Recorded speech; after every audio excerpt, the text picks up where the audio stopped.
visiblement, je ne suis pas le seul à faire ce constat, puisque mon fils me disait encore il n'y a pas si longtemps que ça, c'est pas juste, toi, t'es jamais malade.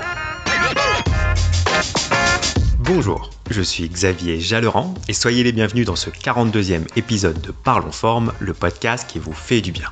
Alors aujourd'hui, nous allons faire ensemble un petit bilan des épisodes que j'ai publiés depuis la reprise de ce podcast il y a quelques mois, et en particulier un petit bilan de la série des 4 derniers épisodes dans laquelle je vous ai partagé 4 familles d'aliments dont, selon moi, vous devriez limiter votre consommation.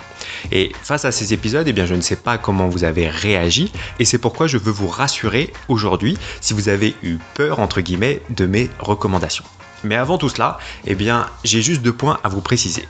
Le premier, c'est que vous pouvez accéder aux notes ainsi qu'à la retranscription écrite complète de cet épisode en vous rendant sur la page extraforme.fr/42. Le chiffre 42 comme le numéro de cet épisode. Et le second point, c'est que j'ai un cadeau pour vous. Il s'agit d'un guide pratique qui s'appelle Objectif Extraforme, 5 stratégies étonnantes pour perdre du poids et faire le plein d'énergie sur le long terme. Et donc pour le télécharger, il vous suffit de vous rendre sur la page extraforme.fr/cadeau. Dans ce guide, vous découvrirez pourquoi certains aliments nuisent à votre forme et sont de véritables vampires énergétiques, la raison principale de vos précédents échecs et comment certaines personnes en tirent profit sans le moindre scrupule, le type d'aliment qui vous permet de vous affiner sans vous affamer ni vous sentir fatigué, ou encore la méthode en 3 étapes simples qui vous permet de vous sentir bien chaque jour sans ressentir le manque ou la frustration. Donc si vous souhaitez recevoir gratuitement ce guide, il vous suffit de vous rendre maintenant sur la page extraforme.fr/cadeau. Donc ceci étant dit, passons au sujet du jour. Donc comme je vous le disais, si vous avez écouté les derniers épisodes de ce podcast, alors peut-être que vous avez pris peur. Et si c'est le cas, je m'en excuse car c'est sûrement de ma faute. Effectivement, au cours de ces derniers épisodes, je vous ai recommandé de limiter votre consommation de céréales, de sucre, de produits transformés et de produits laitiers, ceux de vaches en particulier. Et oui, je vous recommande de vous questionner par rapport à votre consommation de ce type de produits, car les études ainsi que les témoignages des personnes qui ont fait ce genre de changement montrent que mettre de côté toute ou une partie de ces familles d'aliments aide à se sentir mieux dans son corps, à perdre du poids et à avoir plus d'énergie. Et je sais que tout ce que je vous ai présenté ces derniers temps, cela peut sembler très voire trop contraignant. Et donc, si vous pensez cela, alors voici tout de suite une bonne nouvelle. Sachez que l'alimentation parfaite n'existe pas. Car dans un premier temps, je tiens à mettre l'accent sur le fait que je vous recommande de limiter votre consommation de ces familles d'aliments. Mais en aucun cas, je ne dis que ces aliments sont mauvais ou interdits. S'il y a bien un principe que j'ai compris et accepté avec le temps, c'est qu'en réalité, aucun aliment n'est foncièrement mauvais ou devrait être totalement interdit parce que quelqu'un, et que ce soit moi ou une autre personne, en a décidé ainsi. Les discours de ce genre sont la voie royale vers les frustrations qui entraînent craquage et effet yo-yo. Ensuite, il est essentiel de garder en tête que nous sommes toutes des personnes uniques. Notre histoire, nos goûts, nos objectifs, notre vie quotidienne sont autant de paramètres qui vont jouer sur nos envies et nos besoins. Autant de paramètres qui vont faire qu'une personne peut parfaitement manger tel type d'aliment en telle quantité, alors qu'exactement le même aliment dans les mêmes quantités ne conviendra pas à une autre personne. Ce caractère unique de chacun et chacune d'entre nous fait notre singularité, mais explique aussi pourquoi il est si compliqué de chercher à obtenir des résultats rapides et bons pour la santé sur le long terme en suivant des conseils génériques qui sont faits pour monsieur et madame tout le monde. Donc non, en tant que tel, une alimentation parfaite n'existe pas et ne pourra jamais exister. En suivant un certain protocole, vous pouvez identifier l'alimentation idéale qui vous correspond et clairement c'est une démarche que je vous invite à suivre. Mais même si vous êtes très au clair sur les aliments qui vous font du bien et ceux qui vous réussissent, j'ai une autre bonne nouvelle, c'est que vous n'avez même pas besoin d'avoir une alimentation parfaite. Même si vous arrivez à identifier votre alimentation idéale, cela ne veut pas dire que vous devez vous imposer un régime alimentaire strict et rester dans les clous à 100%. En réalité, si vous suivez votre alimentation idéale à peu près pendant 80% du temps, alors déjà, vous allez bénéficier de la grande majorité des bienfaits de celle-ci. En général, les bénéfices les plus communs sont la perte de poids, une meilleure santé, un ventre qui dégonfle, plus d'énergie et un meilleur sommeil, moins de douleur, plus de contrôle sur votre alimentation, une meilleure humeur et plus de motivation, et beaucoup d'autres choses. et en partant du principe que vous faites 3 repas par jour, soit 21 repas par semaine, alors oui, cela veut dire que vous pouvez dévier de votre alimentation idéale 3 à 4 fois par semaine. Et vous serez d'accord avec moi sur le fait que ça laisse quand même une belle marge de manœuvre pour vous faire plaisir avec ces aliments que vous appréciez particulièrement, mais dont vous savez qu'ils ne vous aident pas à être au top de votre forme. Bien entendu, si vous ne mangez que 2 repas par jour, et c'est mon cas, alors vous ne ferez que 2 ou 3 déviations par semaine, mais oui, c'est déjà tout à fait acceptable.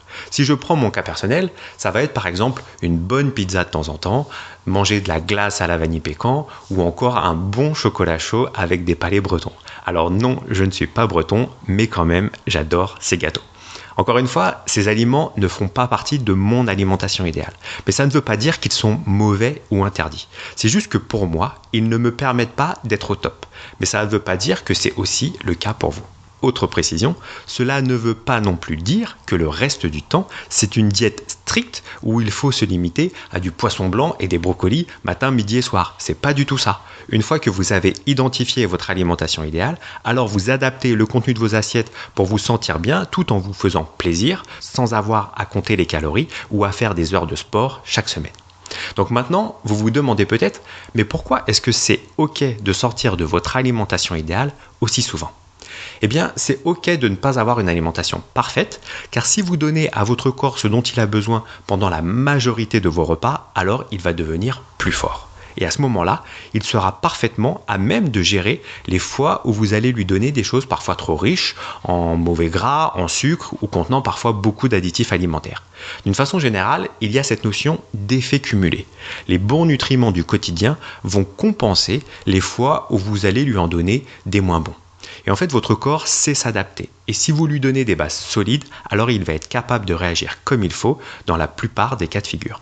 Cela est d'autant plus vrai si vous construisez cette base avec une période de détox où vous allez vous alimenter exclusivement de produits qui font du bien à votre organisme. J'ai pris conscience de cela à la rentrée dernière lorsque je me suis inscrit au yoga. Comme toujours, pour s'inscrire à ce genre d'activité, il faut fournir un certificat médical. Comme je n'en avais pas au moment de m'inscrire, la responsable me dit alors « Il n'y a pas d'urgence, vous en demanderez un à l'occasion lorsque vous irez voir votre médecin ». Alors sur le coup, je n'ai rien dit, mais en réalité, je savais déjà que, sauf relance de sa part, eh bien, je ne lui donnerais pas ce certificat. Et pourquoi ? Eh bien parce que depuis des années, je ne vais voir mon médecin que pour lui demander des certificats médicaux. Et donc je savais d'avance que l'occasion ne se présenterait pas, et c'est tant mieux. Et finalement, c'est la même chose lorsque je discute avec des personnes qui m'expliquent que, comme tout le monde, elles ont régulièrement mal à la tête, un coup de fatigue, le nez qui coule, un mal de gorge, une toux qui traîne, quelques kilos en trop, etc. Alors sur le coup, pareil, je ne dis rien, mais dans ma tête, je pense très fort, non, pas comme tout le monde. En tout cas, personnellement, je connais plus d'une personne qui n'est plus dans ce cas et ces personnes ne sont pas parfaites dans leur quotidien. Et d'ailleurs, visiblement, je ne suis pas le seul à faire ce constat puisque mon fils me disait encore il n'y a pas si longtemps que ça, c'est pas juste, toi, t'es jamais malade. Alors, pour l'instant, il est encore petit, mais le jour viendra où je lui expliquerai mon secret. Est-ce que cela veut dire que je vis dans une bulle de verre où je ne suis jamais en contact avec le moindre microbe ou la moindre bactérie ? Eh bien, bien sûr que non. Je ne passe pas mes journées à me laver les mains dès que je touche quelque chose. Je ne suis pas angoissé à l'idée de manger un aliment qui n'aurait pas été lavé au préalable.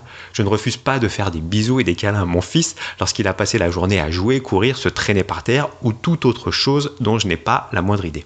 Ma vie ressemble à la vôtre, mais peut-être que je suis moins malade que vous au quotidien. Et pourquoi ? Eh bien, mon avis sur la question, c'est que simplement mon système immunitaire est plus fort que la moyenne et qu'il sait se défendre face aux attaques du quotidien. Alors rassurez-vous, pas besoin d'années d'entraînement pour ça. Une grande partie de cette force est liée au bon fonctionnement du système digestif et vous aussi, vous pouvez obtenir des résultats étonnants en seulement quelques semaines. Bref, tout cela pour dire que je n'ai pas une alimentation parfaite et je m'en porte très bien parce que j'ai réussi à identifier ce qui me fait du bien et ce qui me convient moins. Un autre point essentiel qui justifie de mettre de côté cette recherche de la perfection, c'est justement que trop de perfection tue la perfection.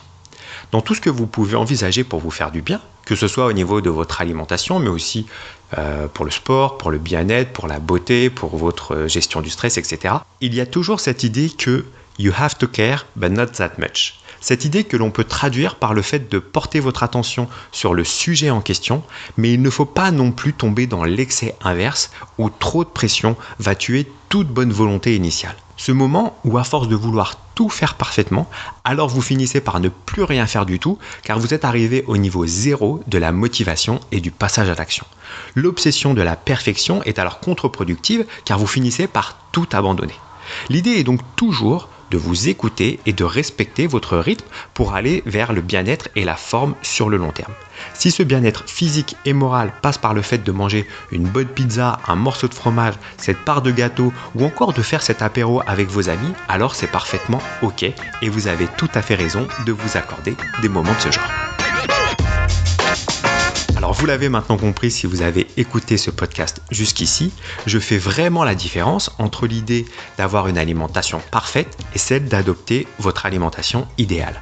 Une alimentation parfaite reposerait sur des dogmes que tout le monde doit suivre parce que c'est comme ça. Je l'ai décidé, la science l'a prouvé, mon voisin a lu que, etc. Votre alimentation idéale repose sur vos propres tests et expériences de vie. Elle repose donc sur votre histoire, vos envies, vos goûts et vos objectifs. Et si l'alimentation parfaite ne peut pas être suivie par tous et toutes et découle forcément sur des craquages et de la frustration et d'autres sentiments d'échec, eh bien la découverte de votre alimentation idéale est la voie à suivre pour une alimentation qui vous correspond et qui vous fait du bien rapidement et sur le long terme. Donc si vous souhaitez que je vous accompagne sur cette voie, ce sera avec un grand plaisir et dans ce cas-là, eh bien on se retrouve tout de suite sur le site alimentationidéale.com. Dans tous les cas, je vous souhaite une très belle semaine et je vous dis à très vite pour le prochain épisode. Ciao.